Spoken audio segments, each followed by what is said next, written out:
So very good morning. आज अपन इस video में देखने वाले हैं फिजियोलॉजी ऑफ डाइजेशन कि आखिरकार जो डाइजेशन है उसकी क्या फिजियोलॉजी होती है, किस तरीके से कंप्लीट डिस्कस करने वाले हैं।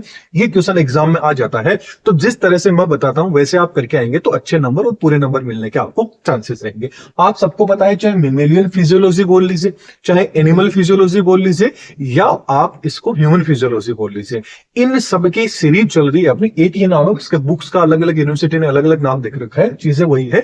इनके अंदर से अपन किसके ऊपर फोकस कर रहे हैं? डाइजेस्टिव सिस्टम के ऊपर फोकस कर रहे हैं। और डाइजेस्टिव सिस्टम का आज अपना ये लास्ट एंड फाइनल लेक्चर रहने वाला है, क्योंकि इससे पहले डाइजेस्टिव सिस्टम में जितने भी आपके सिस्टम है, लीवर हो गया, पेनक्रियास हो गया, सलाइवरी ग्लैंड हो गई, आपकी स्टमक हो गया, लार्ज इंटेस्टाइन हो गई, स्मॉल इंटेस्टाइन हो गई, इसोफेगस हो गई, बक्कल कैविटी हो गई, टिथ हो गया, टंग हो गया, इन सबको अपन ने डिटेल के अंदर एक्सप्लेन कर लिया है।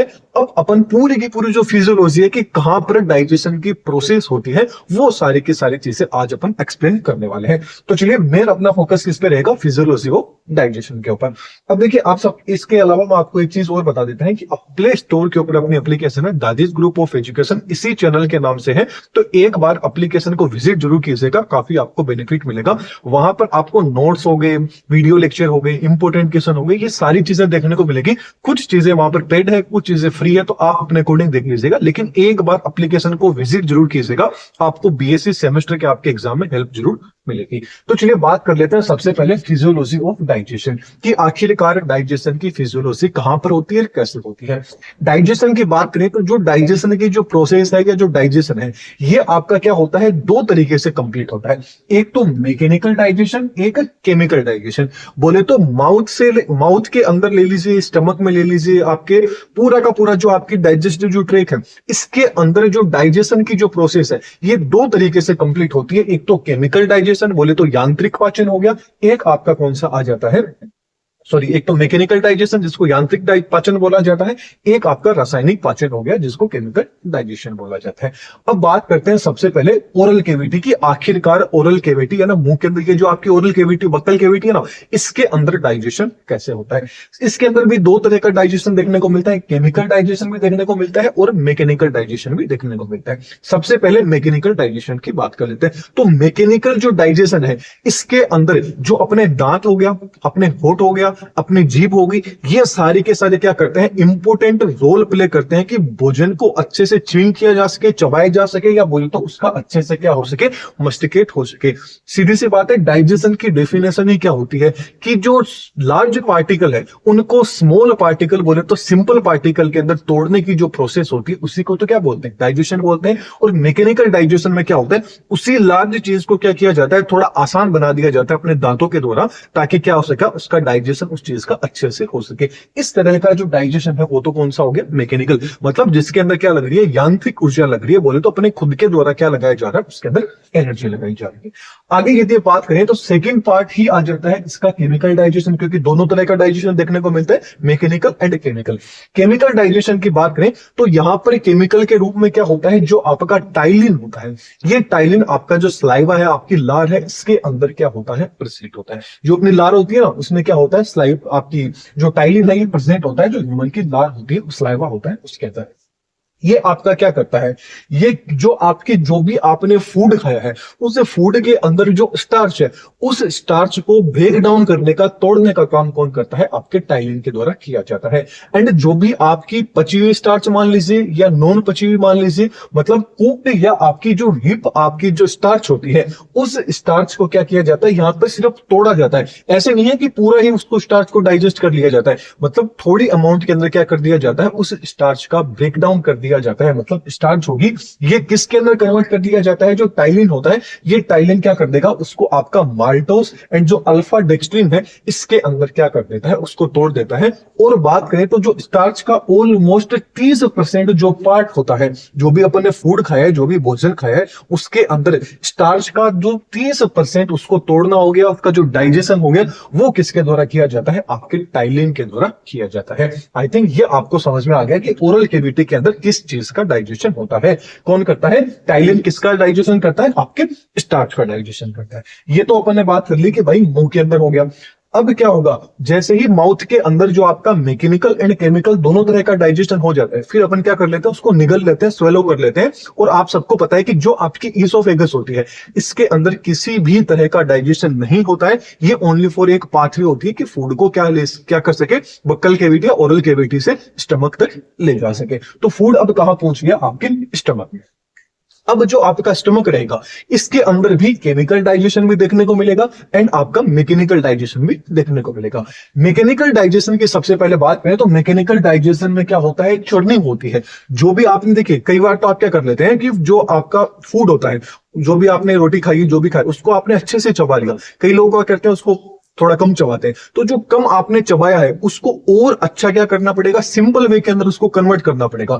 वो क्या किया जाता है, जो स्टमक की जो मसल्स होती है, जो अपन ने जब इस टाइम अपन स्टमक पढ़ा था, उस टाइम मैंने आपको बताया था कि ऑब्लिगेटेड मसल्स होती है, आपकी लॉन्गिट्यूडनल मसल्स होती है। ये मसल्स क्या करती है, उसको तोड़ने मरोड़ने का काम करती है, बोले तो च्यूइंग करने का काम करती है, चर्निंग करने का काम करती है। मतलब क्या होता है, स्टमक की जो वॉल्स होती है, उनके अंदर जो मसल्स प्रेजेंट रहती है, वो मसल्स क्या करती है, इसे फूड को क्या करती है, चर्निंग करने का काम करती है। तो वो आपका कौन सा आ जाता है, मैकेनिकल डाइजेशन हो जाता है। बोले तो स्टमक की जो मसल्स होती है, वो एक तरह से जो आपका मिक्सी का ब्लेंडर होता है ना, ठीक वैसे होती है। क्या करते हैं कि उनको थोड़ा सा छोटे छोटे पार्टिकल्स में फूड को तोड़ने का काम करती है। उन बड़े पार्टिकल्स को छोटे पार्टिकल्स में जैसे ही कन्वर्ट कर दिया जाता है, फिर आपकी केमिकल डाइजेशन की प्रोसेस है वो क्या हो जाती है, स्टार्ट हो जाती है। बोले तो उसका नंबर आ जाता है। केमिकल डाइजेशन में बात करें तो जो आपकी जी सेल्स होती है, उन जी सेल्स के द्वारा क्या किया जाता है कि कुछ जो गैस्ट्रिक ग्लैंड्स, मान लीजिए ये जी सेल एक तरह की क्या गैस्ट्रिक ग्लैंड्स होती है, ये क्या करती है कि जो आपके गैस्ट्रिक जूस है उसका क्या करती है, सिक्रेशन करती है। कौन कौन सी सेल्स करती है, क्या करती है, ये सारा का सारा जब अपने स्टमक पढ़ा था उस टाइम मैंने आपको बता दिया था। तो ये क्या करती है, ये जो आपका पेप्सिनोजन है, ये पेप्सिनोजन क्या होता है, इनएक्टिव फॉर्म के अंदर प्रेजेंट होता है। स्टमक के अंदर क्या होता है, इनएक्टिव फॉर्म के अंदर ये प्रेजेंट होता है। जैसे ही किसी चीज अपन को खाएंगे तो क्या होगा, HCl का सिक्रेशन होगा। HCl जैसे ही सिक्रेट होगा तो ये HCl क्या करेगा, पेप्सिनोजन फिलहाल क्या है, इनएक्टिव फॉर्म में होता है, बोले तो एक तरह से नींद ले रहा है। इसको क्या किया जाता है, HCl के द्वारा उसको जगाया जाता है और ये पेप्सिनोजन किसमें कन्वर्ट हो जाता है, आपके पेप्सिन के अंदर कन्वर्ट हो जाता है। अब ये पेप्सिन क्या करेगा, जो फूड आपने खाया है उसके अंदर जो प्रोटीन होगा, उस प्रोटीन को डाइजेस्ट करने का काम करेगा। ये प्रोटीन को क्या करेगा, जो पेप्सिन होगा ये आपके प्रोटीन को क्या करेगा, प्रोटीन्स के अंदर कन्वर्ट कर देगा। इसके बाद में पेप्टोन के अंदर इसको क्या कर दिया जाता है, इसको कन्वर्ट कर दिया जाता है। कौन करता है, प्रोटीन को कन्वर्ट आपका जो पेप्सिन होता है। पेप्सिन का यहां तक काम हो गया। इसके बाद में इसके अलावा आपके अंदर क्या होता है, जो आपका रेनिन है या जिसको अपन चाइमोसिन भी बोलते हैं, ये प्रेजेंट होता है। ये क्या करता है, ये भी इनएक्टिव फॉर्म में प्रेजेंट होता है रेन्यू। ये क्या होता है, जिसके आगे भी देखिए यहाँ पे क्या है, प्रो का मतलब क्या होता है कि कोई भी चीज क्या है अभी तक एक्टिव नहीं हो गया, मतलब प्रो मतलब पहले वाला। तो प्रो है तो ये एक्टिवेट नहीं है, इसको भी एक्टिवेट कौन करेगा, जो आपका HCl रहेगा। ये क्या करेगा, प्रो रेनिन को किसमें कन्वर्ट कर देगा, रेनिन में। अब ये जो रेनिन होगा ये क्या करेगा, कैसिनोजन के साथ में मिलेगा। ये कैसिनोजन क्या होता है, फिलहाल के टाइम पे क्या है, सोलेबल रहता है। जैसे ही ये रेनिन के कांटेक्ट में आता है वैसे ही क्या हो जाता है, ये कैल्शियम पेराकेसिनेट में कन्वर्ट हो जाता है, जो कि आपका क्या होता है, एक तरह का इनसोलेबल होता है। इसके बाद में कुछ आपके गैस्ट्रिक मसल्स होती है, ये क्या करती है, गैस्ट्रिक सेल्स होती है, ये आपके म्यूकस का भी सिक्रेशन करती है। ये म्यूकस क्या करता है, जो आपका स्टमक है इसके चारों ओर जो वॉल होती है उसके और क्या बना लेता है, लेयर बना लेता है, ताकि HCl का जो इफेक्ट है इसको क्या किया जा सके, कम किया जा सके, जो स्टमक की वॉल है इसको नुकसान ना पहुंचा सके। मतलब ये क्या करती है, स्टमक की जो वॉल होती है इसको प्रिवेंट करने का, बचाने का काम करती है, और जिनके द्वारा क्या किया जाता है, म्यूकस का सिक्रेशन किया जाता है। आगे बात करें तो वो एक और होता है जिसका नाम है गैस्ट्रिक लाइपेज। ये गैस्ट्रिक लाइपेज क्या करता है, जो फैट रहती है, जो फूड आपने खाया उसके अंदर जो फैट है, उस फैट को क्या करता है, फैटी एसिड एंड जो मोनोग्लिसरीड है इसके अंदर कन्वर्ट कर देता है। मोनोग्लिसरीड या बोले तो फैटी एसिड के अंदर कन्वर्ट कर देता है फैट को, कौन, जो आपका लाइपेज होता है, गैस्ट्रिक लाइपेज होता है। इसके अलावा जो आपका गैस्ट्रिक लाइपेज रहेगा ये फैट का इमल्सिफिकेशन भी करता है, बोले तो पायरसीकरण भी करता है। ये क्या करता है, फैट को क्या करता है, फैटी एसिड एंड ग्लिसरॉल के अंदर कन्वर्ट कर देता है। लेकिन एक इंपॉर्टेंट यहाँ पे पॉइंट रखना है कि ये ओनली फॉर जो भी आपने फैट खाई है उसका 1% ही जो इमल्सिफिकेशन है वो आपके स्टमक में होता है, बाकी का बाकी है वो कहां पर होता है ये आप मेरे को कमेंट बॉक्स में बताइए। ये मैंने जब अपने स्टमक पढ़ा था उस टाइम मैंने आपको बता दिया था कि ओवरऑल सपोज कीजिए आपने 100% क्या लिया है, फैट लिया है, उस 100% का ओनली फॉर जो 1% डाइजेशन है वो तो कहां हो जाता है, आपके स्टमक में हो जाता है। बाकी की जो 99% आपकी फैट रहेगी उसका डाइजेशन कहां होता है, जल्दी से कमेंट बॉक्स में बता दीजिए कि फैट का सबसे अच्छा डाइजेशन है वो कहां होता है। चलिए इसको आगे देखेंगे। इसके अलावा बात करें तो जल्दी से कमेंट में आपको बताना है। अब जो आपका स्टमक है, इस स्टमक में आप सबको पता है कि मैंने स्टार्टिंग में ही आपको बताया था जिस टाइम अपन स्टमक पढ़ा था कि फूड क्या रहता है, यहाँ पर स्टोर रहता है। ऐसे नहीं है कि अपन ने जो भी चीज खाया उसका डाइजेशन हो गया प्रोसेस आगे चलेगी, नहीं। कोई भी अपन फूड खाएंगे वो 4 से 5 घंटों तक अपने स्टमक में पड़ा रहता है और वहां पर क्या किया जाता है, उसको क्या किया जाता है, खाने मतलब उसमें से चीजों को ऑब्जर्व करने लायक किया जाता है, बोले तो उसकी कटाई छटाई की जाती है उस फूड की। उस फूड को क्या किया जाता है, जो आपके स्टमक के अंदर जो गैस्ट्रिक जूस है वो क्या करेंगे, उसको थोड़ा सा ब्रेक डाउन करने का काम करते हैं। जैसे ही उसमें ब्रेक डाउन हो जाता है तो क्या होता है, अब देखिए थोड़ा सा मैं आपको बताता हूं। जैसे ही ब्रेक डाउन हो जाता है, जैसे कि ये आपका क्या था, स्टमक, ये आपका क्या था, अच्छे से नहीं बना, चलिए अच्छे से बनाने की कोशिश करते हैं। ये आपका कौन सा था, स्टमक वाला पार्ट था। स्टमक के अंदर अपन ने बात किए थे 4 पार्ट होते हैं। ये तो आपका आ जाता है कार्डिक पार्ट, ये आ जाता है फंडिक पार्ट, ये आ जाता है गोडी वाला पार्ट और ये आ जाता है आपका पाइलोरिक वाला पार्ट। जो फूड आपका रहेगा स्टमक के अंदर 4 से 5 घंटे तक, 3-4 घंटे तक पड़ा रहेगा, फिर क्या होता है आप सबको पता है कि यहां पर भी एक स्पिंचर प्रेजेंट होता है और पाइलोरिक वाले पार्ट में भी एक स्पिंचर प्रेजेंट होता है। अब जो फूड रहेगा, जो भी चीज अपन ने खाई है वो एक थोड़े थोड़े टाइम के बाद में क्या होता है, जो आपका जो पाइलोरिक वाला पार्ट है ये आपका कौन सा आ जाता है, आगे स्टमक आपकी जो स्मॉल इंटेस्टाइन है उसका फर्स्ट पार्ट आ जाता है जिसको क्या बोला जाता है, ड्यूडेनम बोला जाता है। ड्यूडेनम वाला पार्ट आ जाता है। तो जो आपका पाइलोरिक वाला पार्ट है, ड्यूडेनम वाला पार्ट है, यहां पर एक स्पिंचर पाया जाता है जिसको पाइलोरिक स्पिंचर बोला जाता है, पाइलोरिक स्पिंचर जिसको अपन बोलेंगे। ये जो पाइलोरिक स्पिंचर होता है ये थोड़े थोड़े टाइम पे क्या होता रहता है, ऐसे खुलता बंद होता रहता है, खुलेगा बंद हो जाएगा, खुलेगा बंद हो जाएगा। इस तरह से ये प्रोसेस होती रहती है, जिसके कारण क्या होता है, जो फूड होता है थोड़े थोड़े टाइम इंटरवल के बाद में क्या होता है, आपके ड्यूडेनम में आता रहता है। ऐसे नहीं है कि जो भी चीज अपन ने खाई 2-4 घंटे वहां पे स्टमक पड़ा रहा, एक साइड ही वो आगे भेज दिया गया, ऐसे नहीं होता है। थोड़े थोड़े इंटरवल के बाद में क्या होता है, ये वॉल्व क्या होता रहता है, खुलता रहता है, बंद होता रहता है, खुलेगा बंद हो जाएगा, खुलेगा बंद हो जाएगा।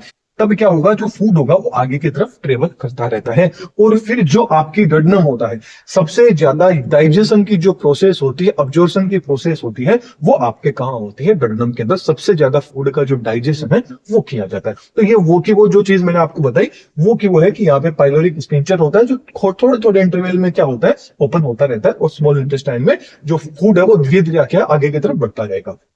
तो स्टमक में अपन ने देख लिया। अब स्टमक से फूड कहां आ जाएगा, आपके ड्यूडेनम वाले पार्ट में आ जाता है, बोले तो स्मॉल इंटेस्टाइन वाले पार्ट में आ जाता है। ठीक ऐसे ही जो आपके स्मॉल इंटेस्टाइन होता है इसके अंदर भी मैकेनिकल डाइजेशन होता है एंड आपका केमिकल डाइजेशन होता है। सबसे पहले बात करते हैं कि भाई मैकेनिकल डाइजेशन कैसे होता है स्टमक में। स्टमक के अंदर मैकेनिकल डाइजेशन की बात करें तो मेनली एक तो क्या होता है, सेगमेंटेशन की प्रोसेस के द्वारा, एक पेरिस्टाइलिसिस की प्रोसेस के द्वारा। इसके अंदर 2 तरीके से मैकेनिकल डाइजेशन होता है। चलिए देखने की कोशिश करते हैं कैसे। अब जो आपके स्मॉल इंटेस्टाइन थी इसके अंदर भी क्या होती है, मसल्स प्रेजेंट रहते हैं। सर्कुलर जो मसल्स होती है वो प्रेजेंट रहती है, मतलब इसमें भी एक तरह का जो ग्लैंडर जो मसल्स होते हैं, मैंने बताया था मिक्सी वाला एग्जांपल दिया था, उसी तरह की यहां पर भी मसल्स प्रेजेंट रहती है। जो मान लीजिए जो फूड आया है वो अच्छे से डाइजेस्ट नहीं हुआ, उसका पार्टिकल है वो थोड़ा सा बड़ा रह गया, तो उसको और ज्यादा काटने का, छटाई करने का जो काम है वो इन क्या किया जाता है, जो सर्कुलर मसल्स है जो आपके स्मॉल इंटेस्टाइन के अंदर प्रेजेंट होती है उनके द्वारा ये प्रोसेस की जाती है। बोले तो उस फूड को क्या किया जाता है, उसका चर्न किया जाता है और उसके अंदर क्या मिक्स कर दिया जाता है, आपका चाइन। अब देखिए जब अपन ने फूड को मुंह के अंदर लिया था, जो चीज अपन ने खाई थी उसके अंदर सलाइवा मिक्स हो गया था, वो फूड तो आपका कौन सा आ जाता है, उसको तो क्या बोला जाएगा, बोलस बोला जाएगा। ये चीज मैंने आपको बताई थी, याद होगा, उसको तो बोलस बोला जाएगा। फिर जो बोलस रहेगा उसके अंदर जैसे ही अपने स्टमक के अंदर फूड स्टोर हो जाता है, गैस्ट्रिक जूस वगैरह उसमें मिल जाते हैं, अब उस फूड को क्या बोला जाता है, चाइन बोला जाता है। ये चीज आपको याद रखनी है कि चाइन क्या होता है, बोलस क्या होता है, 1 नंबर के अंदर पूछ नहीं जाते हैं। आगे बात करें तो पेरिस्टाइलिस के अंदर क्या होगा, ये तो अपन ने बात कर ली कि भाई सेगमेंटेशन के अंदर क्या होगा। आपने देखा होगा जो आपकी स्मॉल इंटेस्टाइन है उसके अंदर कुछ इस तरह की क्या होती है, खांचे प्रेजेंट होती है। जो विलाई होगी, माइक्रोविलाई होगी, वो इन्हीं चीजों को बोला जाता है। यहाँ पर फूड क्या हो जाता है आपका स्टोर हो जाता है, उनकी यहाँ पर क्या होती है, कटाई छटाई होती है और उनमें से जो भी चीज खाने लायक होती है उनको आगे निकाल दिया जाता है।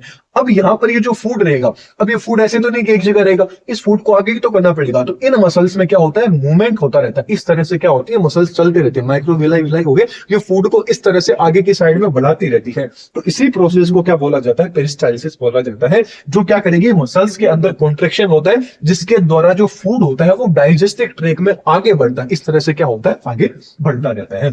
एंड यहां पर क्या होता है, मैक्सिमम क्या किया जाता है, यहां पर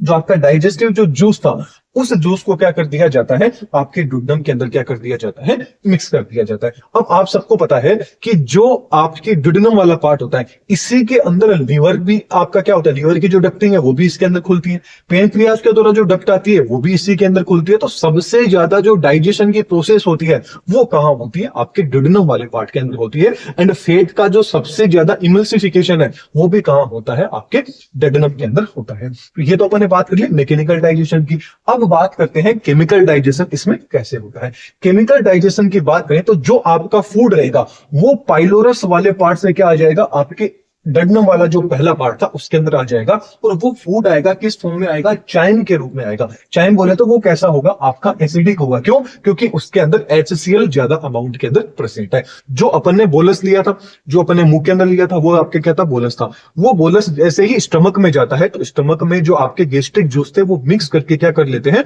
उसको एसिडिक बना देते हैं, और उसी चीज को क्या बोला जाता है, आपका चाइम बोला जाता है। आई थिंक आपको तो अब तक तो आपको समझ में आ गया होगा कि बोलस क्या होता है, आपका चाइम क्या होता है। अब क्या होता है, जो आपका फूड है स्मॉल इंटेस्टाइन के अंदर जैसे ही पहुंच जाता है तो वहां पर क्या किया जाता है, जो फूड के लार्ज पार्टिकल्स थे उनका क्या किया जाता है, स्मॉल पार्टिकल्स के अंदर अच्छे से ऑब्जर्व हो सके उन पार्टिकल्स में क्या किया जाता है, स्मॉल इंटेस्टाइन उनको क्या करता है, तोड़ने का काम करता है, उनको डाइजेस्ट करने का काम करता है। यहां पर क्या करता है कि जो आपका स्टमक, यहां पर क्या होता है कि जो पेनक्रियास के द्वारा जो आपका जूस, पेनक्रियाटिक जूस है वो सिक्रेशन होता है, एंड लीवर के द्वारा जो बाइल जूस है उनका सिक्रेशन होता है। मतलब जो आपके, ये आपका क्या था, लीवर वाला पार्ट, ये आपका सॉरी स्टमक वाला पार्ट था, ये आपके लार्ज स्मॉल इंटेस्टाइन आ जाती है। यहीं पे आपका क्या होता है, लीवर प्रेजेंट होता है। यहां पर ही आपका क्या होता है, पेनक्रियास प्रेजेंट होता है। मतलब इन सभी की डक्टिंग कहां पर ओपन हो रही है, आपके स्टमक, जो आपका स्मॉल इंटेस्टाइन का फर्स्ट पार्ट है डुडेनम, इसके अंदर ओपन हो रही है। तो यहां पर क्या होता है, सारे के सारे जूस आके क्या हो जाते हैं, इकट्ठे हो जाते हैं, फूड के अंदर मिल जाते हैं, जिसके कारण सबसे ज्यादा जो डाइजेशन की जो प्रोसेस है वो आपके स्मॉल इंटेस्टाइन के डुडेनम वाले पार्ट के अंदर होती है। वही चीज आपको यहाँ पर बताई गई है।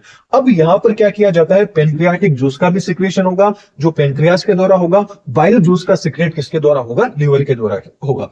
अब ये दोनों के दोनों, जो आपके पेनक्रियाटिक जूस हो गया एंड सॉरी पेनक्रियाटिक आपके एंजाइम हो गए एंड जो बाइल जूस हो गया, ये क्या करेंगे, उस फूड के अंदर जो कार्बोहाइड्रेट है, जो प्रोटीन है, जो लिपिड है, इनको क्या किया जाता है, सिंपल फॉर्म के अंदर कन्वर्ट किया जाता है। इनको क्या किया जाता है, वहां पर तोड़ा जाता है, और बॉडी के द्वारा जिस फॉर्म में बॉडी ऑब्जॉर्व करती है उस फॉर्म में क्या किया जाता है, उस फूड को कन्वर्ट कर दिया जाता है।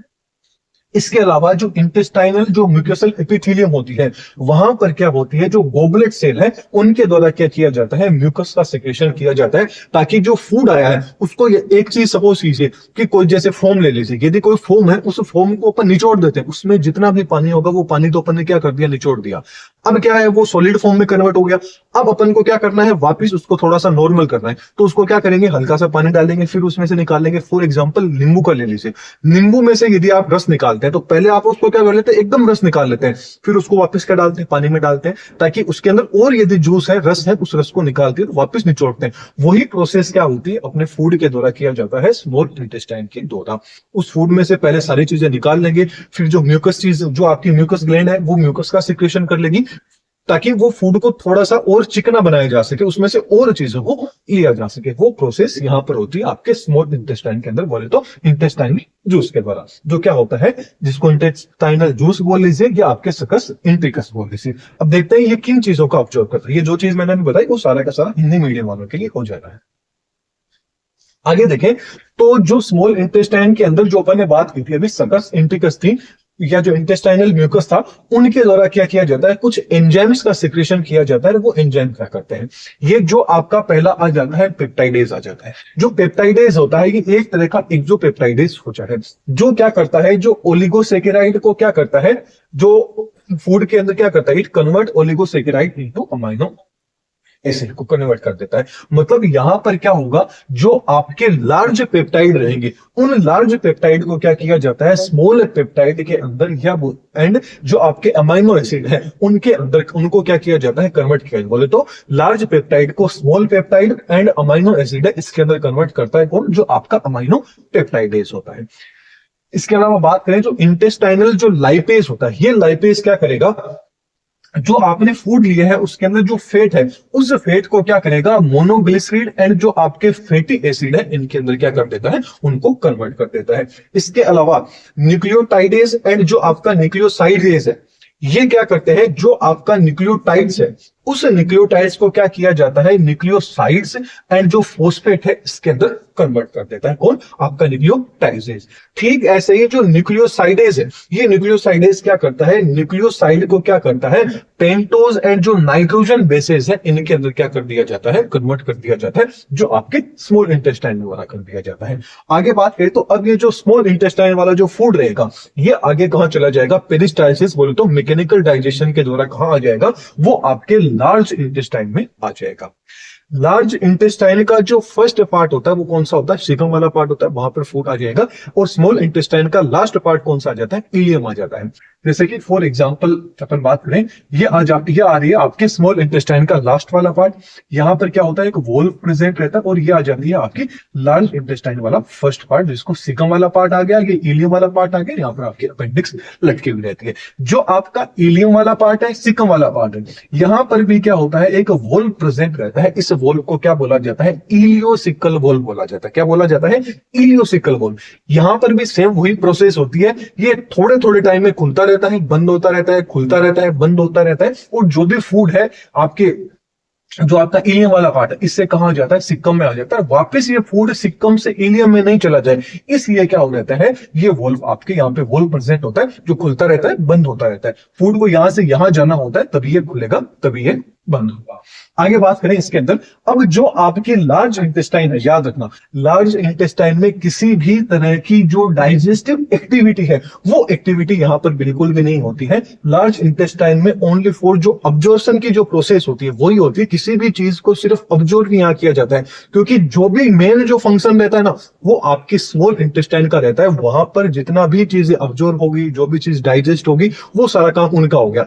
अब उस में से, उस अपशिष्ट चीज में से, अनडाइजेस्ट चीज में से यदि कोई भी ऐसी चीज है जो अपने लायक है, उनको ऑब्जर्व करने का काम कौन करता है, आपके लार्ज इंटेस्टाइन के द्वारा किया जाता है।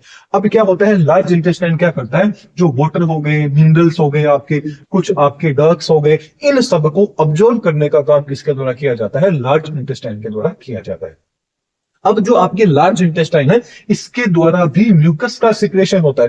वही मैंने नींबू वाला एग्जांपल दिया था ना, वही यहां पर भी क्या होता है, उस फूड में से जो भी चीज निकालनी है वो निकालेंगे, लेकिन वो क्या हो गया, वापस सॉलिड हो गया। उसको क्या करना पड़ेगा, थोड़ा सा वापस गीला करना पड़ेगा, क्योंकि उसमें से और चीजें निकालनी है। तो क्या किया जाता है, यहां पर भी म्यूकस का सिक्रेशन होता है। और फिर जैसे ही क्या करते हैं, जो फूड है इस फूड को क्या कर दिया जाता है, वापस से इजी पाथ में, ताकि आसानी से वो आगे बढ़ सके। क्योंकि कोई भी चीज चिकनी होती है वो क्या होती है, आसानी से आगे बढ़ सकती है, लेकिन सॉलिड होती है वो एक जगह ज्यादा खुरदरी हो जाती है, तो वो आगे मूव नहीं कर पाती है।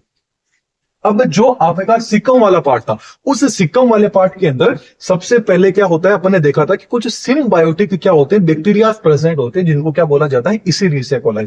ये इसीरियस कोलाई क्या करते हैं, उस फूड के अंदर से, मतलब जो भी आपका अनडाइजेस्टेड जो फूड था उसके अंदर जो भी आपके विटामिन आ गया, मतलब जितने भी विटामिन B12 आ गया, B1 आ गया, B2 आ गया, विटामिन के आ गया, इन सबको क्या कर दिया जाता है, उनके द्वारा ऑब्जर्व कर लिया जाता है। ये चीज आपको पता होनी चाहिए। आगे बात करें तो फिर जैसे ही जो आपका अनडाइजेस्ट, जो अनअब्जॉर्ब वाला जो फूड था, वो फूड धीरे धीरे आपके सिकम से कहां चला जाएगा, कोलोन के पास में चला जाएगा, फिर रेक्टम में जाके क्या हो जाता है, वो स्टोर हो जाता है। वहां पर जितनी भी प्रोसेस, अब मतलब रेक्टम में पहुंच गया, मतलब उस फूड के अंदर जो भी चीजों का न्यूट्रिएंट्स होना था वो सारी की सारी चीज हो गई है। अब वो फूड क्या रह गया, अनडाइजेस्ट रह गया। फिर क्या किया जाता है, एनएस के द्वारा उस चीज को क्या कर दिया जाता है, रिलीज कर दिया जाता है, जिसको क्या बोला जाता है, फीसल मैटर बोला जाता है। बोले तो जो मल होता है उसको रेक्टम के द्वारा क्या किया जाता है, बाहर निकाल दिया जाता है, शरीर से टिश्यूज कर दिया जाता है। ये सारी की सारी प्रोसेस होती है आपकी लार्ज इंटेस्टाइन में। जो चीज अभी बताइए वो सारा का सारा हिंदी के अंदर यहां पर आ जाता है। अब अभी तक मैंने फिजियोलॉजी जो पूरी की पूरी जो फिजियोलॉजी बताई है कि माउथ में क्या होता है, लास्ट तक एनएस तक कैसे चीज पहुंचती है, वो सारी के सारी शॉर्ट फॉर्म के अंदर आप सबके सामने लिखी हुई है।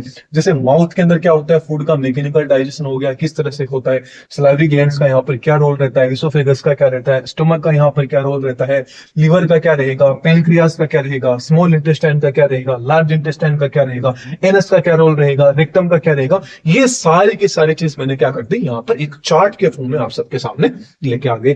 ठीक ऐसे ही अब जो आपके डाइजेस्टिव एंजाइम थे कि उनका क्या रोल रहता है, कौन कौन से एंजाइम किस चीज के द्वारा सीक्रेट होते हैं, उनका रोल क्या रहता है, इसका भी आप सबके सामने एक शॉर्ट फॉर्म के अंदर क्या बना दिया गया है, चार्ट बना दिया गया है, जो आपके लिए काफी इंपॉर्टेंट है। यदि इस तरह से भी आप एग्जाम में लास्ट में लिख के आ जाते हैं, पहले तो जो चीज मैंने स्टार्टिंग में बताई है वो लिख के आइए, और ये चीज तो बस इसलिए है, ये चार्ट तो इसलिए ताकि आप नीट वगैरह की तैयारी कर रहे हैं तो आपको क्या मिल जाए, इससे मदद मिल जाए। क्योंकि पूरी थ्योरी पढ़ने से अच्छा इस चीज को पढ़ लेते हैं, और यदि आपको बना के लिख के मतलब बना के लिखना आता है आपको, तो आप ओनली फॉर इस चार्ट को पढ़ सकते हैं और आप अपने अकॉर्डिंग एग्जाम के अंदर लिख के आ सकते हैं। तो ये हो जाता है अपना कंप्लीट डाइजेस्टिव सिस्टम।